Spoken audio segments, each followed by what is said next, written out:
Welcome back to our YouTube channel, ladies and gentlemen. Thank you very much for tuning in to our beautiful show. There is a conversation that is going on in the political scene about Raila Amolo Odinga because all of you know that Raila Amolo Odinga determines the direction that the politics in the country will take.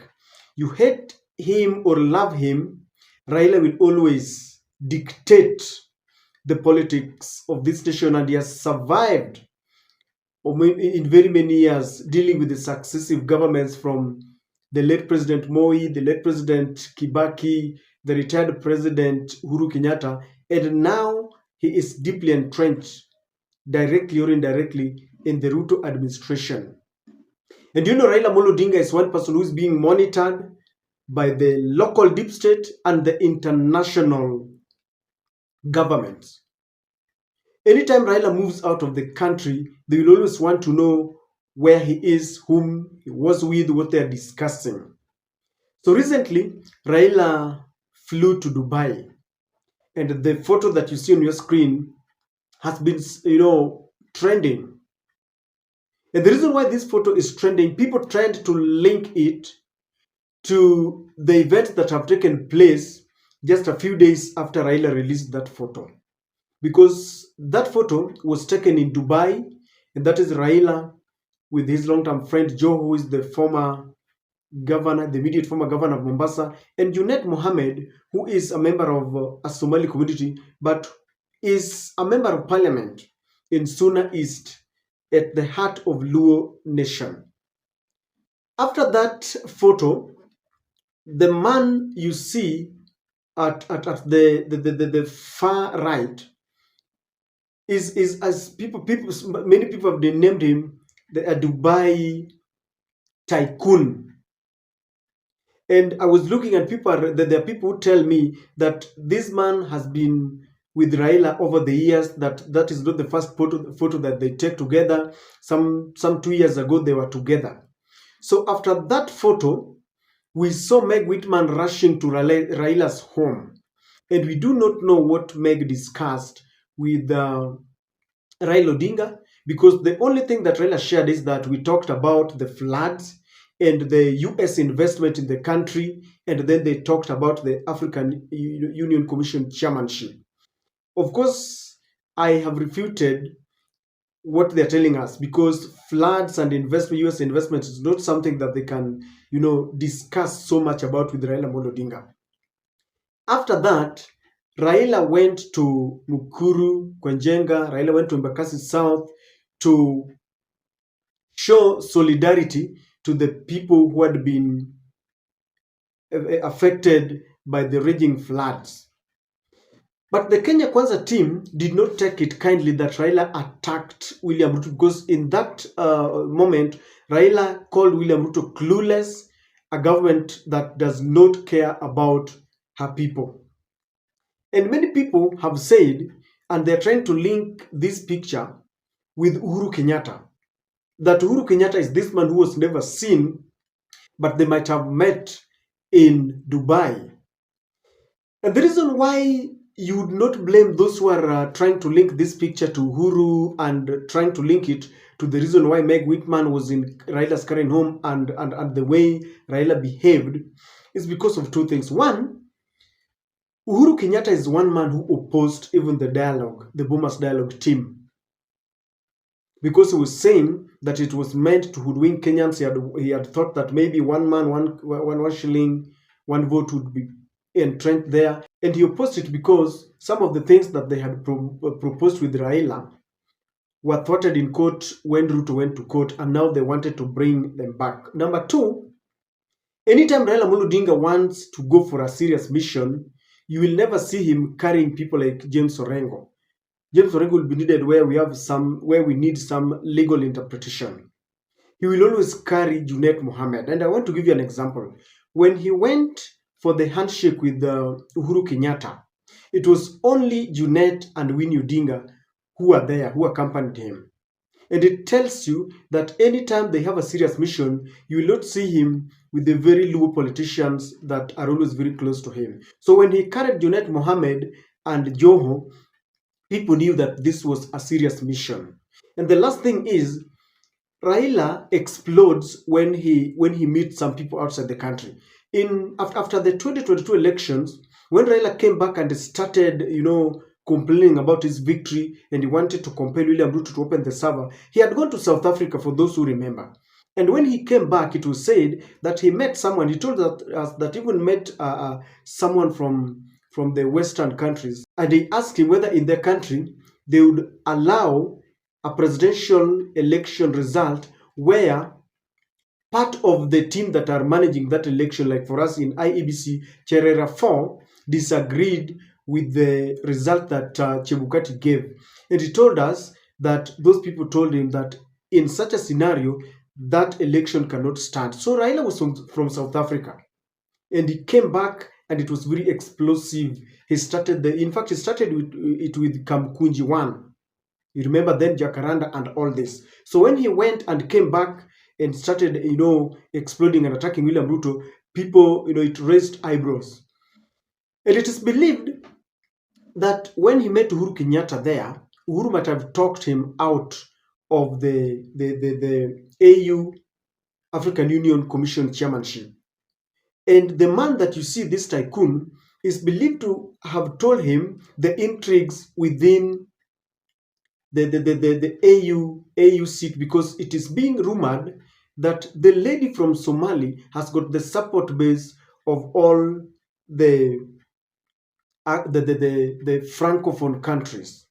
And many believe that he might have been told that there is some kind of sabotage within the campaigns and within the intrigues of AUC politics. But you talk about the Dubai tycoon, as they now call him, and you link it to the reason why Raila exploded. It is believed that he might have given Raila Amolo Odinga some money to start campaigning on his own for the AU seat. And that is exactly what I want us to look at. That if at all it is true that this tycoon gave Raila Odinga to champion his campaigns as the AU chairman, then it really won't augur well with the Ruto administration. It won't augur well with the US administration, because number one, US and the Kenyan administration wanted Raila to concentrate on the African Union, campaigns, to get him out of the local politics.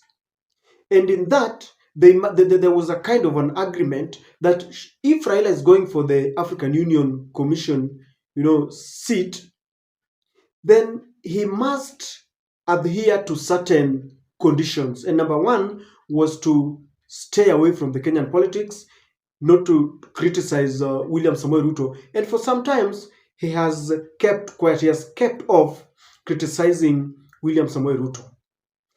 I was reading and I realized that it is not a must that Raila gets the support of William Samoei Ruto. In fact, there is an article that allows anyone who wants to contest as an African for the African Union Commission chairmanship to go as an independent candidate, as long as you meet the minimum requirements, the academic requirements, and the experience that is required.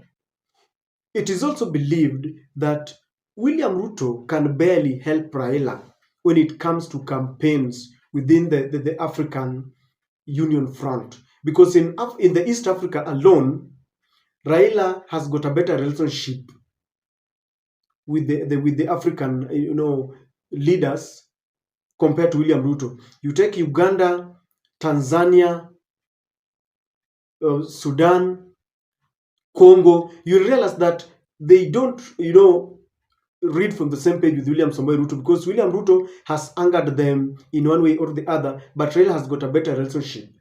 Two, Uhuru Kenyatta has a better relationship with those people than William Samoei Ruto. And so when it comes to who can help Raila, Raila has William Ruto. He has his relationship for the period he's been in the African politics. He was also the African Union representative of infrastructure, and he built certain rapport. So it is simply believed that William Ruto can barely help Raila Amolo Odinga.